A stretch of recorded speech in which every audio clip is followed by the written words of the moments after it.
অনেক দিন পর বাবার বাড়িতে আসলাম। হ্যালো এভরিওয়ান, আসসালামু আলাইকুম। সবাই কেমন আছেন? আশা করছি সবাই আল্লাহর রহমতে অনেক ভালো আছেন। আমিও আল্লাহর রহমতে অনেক ভালো আছি।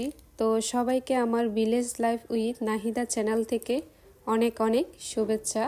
আশা করছি আমার এই ভিডিওটা আপনাদের কাছে দেখতে অনেক ভালো লাগবে। আমার এই পুরো ভিডিওটা দেখার জন্য আপনাদের সকলের কাছে অনুরোধ রইল। আমরা আসা উপলক্ষে আমার মা অনেক কিছুর আয়োজন করলো। হাঁসের মাংস, দেশি মুরগি, গরুর মাংস। আমার মায়ের সাথে আমার বোনও রান্নার কাজে সহযোগিতা করলো। হাঁসের মাংসের মধ্যে যা যা মশলা লাগবে সবগুলো আমার বোন এখানে দিয়ে দিল। ছোটবেলা থেকে আমার বোন আমার মায়ের কাজে সহযোগিতা করে। আসলে আমরা বোনরা এমনই, সে সবসময় মায়ের কাজে সহযোগিতা করে।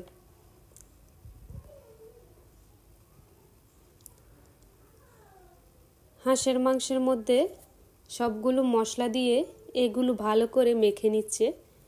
মশলা দিয়ে মাংসগুলোকে এভাবে মেখে নিলে মাংসটা খেতে অনেক ভালো লাগে এবং মাংসের মধ্যে মশলাগুলো মাংসের ভেতর ভালোভাবে মিশে যায়।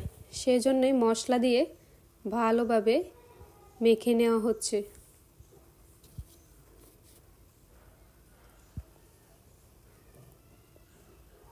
এখানে দিয়ে দেওয়া হচ্ছে গরুর মাংসের মধ্যে সবগুলো মশলা যা যা লাগে আর কি। আমার মায়ের হাতের রান্না অনেক মজা। আমার মা বলে বলছি না, সত্যি আমার মায়ের হাতের রান্না অনেক মজা। পারিবারিক বিভিন্ন আয়োজনে সবাই আমার মায়ের হাতের রান্না খেতে চায়। তার হাতের রান্নার সুনাম সবার মুখে মুখে। আমরা কেউই তার মতো রান্না করতে পারি না, তবে চেষ্টা করি তার মতো রান্না করতে। তার হাতের রান্না আসলেই অনেক সুস্বাদু, যা বলে বোঝানো যাবে না আপনাদের। তো এখানে গরুর মাংসগুলো ভালোভাবে মেখে নিচ্ছে। আরও একটা কথা বলতে ভুলে গেলাম, আসলে এখানে সব মাংসের মধ্যে ঝাল কম ব্যবহার করা হয়েছে, কারণ ঝাল বেশি হলে আমাদের বাচ্চারা খেতে পারবে না। তো হাঁসের মাংস, গরুর মাংস মশলা দেওয়ার পর এবার দেশি মুরগির মধ্যে মশলা দেওয়া হচ্ছে। মশলা দিয়ে এগুলো ভালোভাবে মেখে নেওয়া হবে।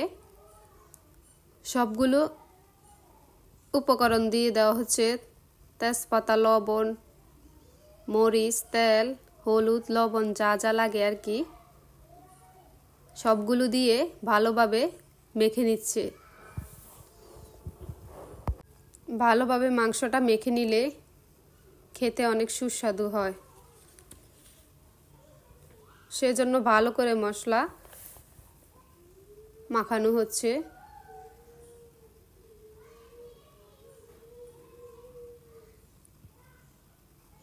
মাংস রান্না করার আগে এভাবে মশলা দিয়ে ভালোভাবে মেখে নিতে হয়।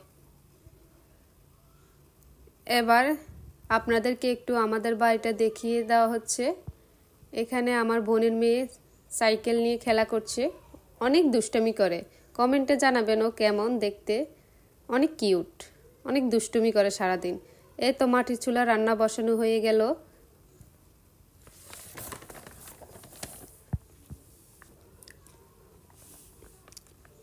প্রথমে হাঁসের মাংসটা মাটির চুলায় বসিয়ে রান্না করা হচ্ছে। আমার মা মাটির চুলা রান্না করতে অনেক ভালোবাসে। এখানে আপনাদেরকে আরেকটা কথা বলতে ভুলে গেলাম, আমাদের কিন্তু লাইনের গ্যাসও আছে, কিন্তু আমরা গ্যাসের চুলা না রেঁধে আমরা মাটির চুলা রান্না করলাম, কারণ অনেক দিন হলো মাটির চুলা রান্না খাই না। তাই মাকে বললাম আজকে রান্নাটা মাটির চুলায় করার জন্য, কারণ মাটির চুলা রান্না খেতে অনেক মজা। তার উপর আবার যদি হয় মায়ের হাতের রান্না। হাঁসের মাংসের পর মাটির চুলায় গরুর মাংস বসিয়ে দেওয়া হলো। ভিডিওটা অনেক লং হয়ে যাবে, সেজন্য রান্নার পুরো ভিডিওটা না দেখিয়ে একটু একটু আপনাদেরকে দেখাচ্ছি। চুলার মধ্যে গরুর মাংস বসানো হলো।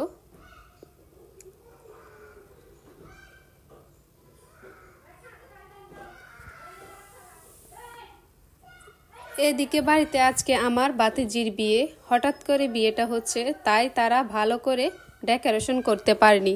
তাড়াহুড়া করে খুবই সাধারণভাবে বিয়েটা দিচ্ছে, তারপরে বড় করে অনুষ্ঠান করবে। তো এটা এক ফাঁকে আপনাদের সাথে শেয়ার করে নিলাম। দেখুন বিয়ের ডেকোরেশনটা কেমন হয়েছে, আপনারা একটু দেখে নিন।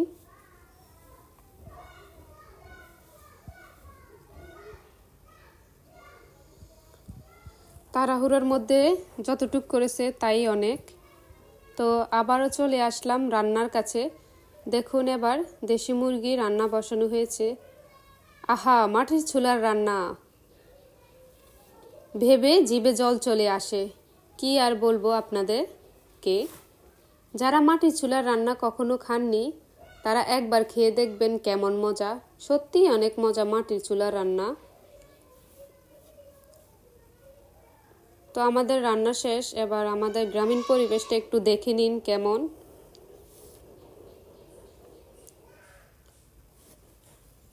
রান্না বান্না শেষে আবার আমাদের খাওয়ার পালা। তো এখানে আমার মা আমার স্বামীকে খাবার বেড়ে দিচ্ছে। এখানে রুই মাছ, গরুর মাংস, দেশি মুরগি ও হাঁসের মাংস রয়েছে। রুই মাছের রান্নার ভিডিওটা দেখালাম না, কারণ ভিডিওটা অনেক বেশি বড় হয়ে যাবে। তাই শ্বশুরবাড়ির জামাইরা নাকি কখনোই বুড়ো হয় না, এ কথাটা আসলেই সত্যি। দেখেন আমার জামাই আসবে বলে কত আয়োজন। এখানে আমার স্বামীর সাথে আমার বড় বোনের ছেলে, আমার ছেলেও রয়েছে। তারা খুবই তৃপ্তি করে খাবার খেলো। খাবারটা নাকি অনেক মজা হয়েছে। এতক্ষণ আমার সাথে থাকার জন্য সবাইকে অসংখ্য ধন্যবাদ। আমার ভিডিওটা যদি আপনাদের ভালো লাগে তাহলে আমার চ্যানেলটা সাবস্ক্রাইব করে আমার পাশে থাকবেন আশা করছি।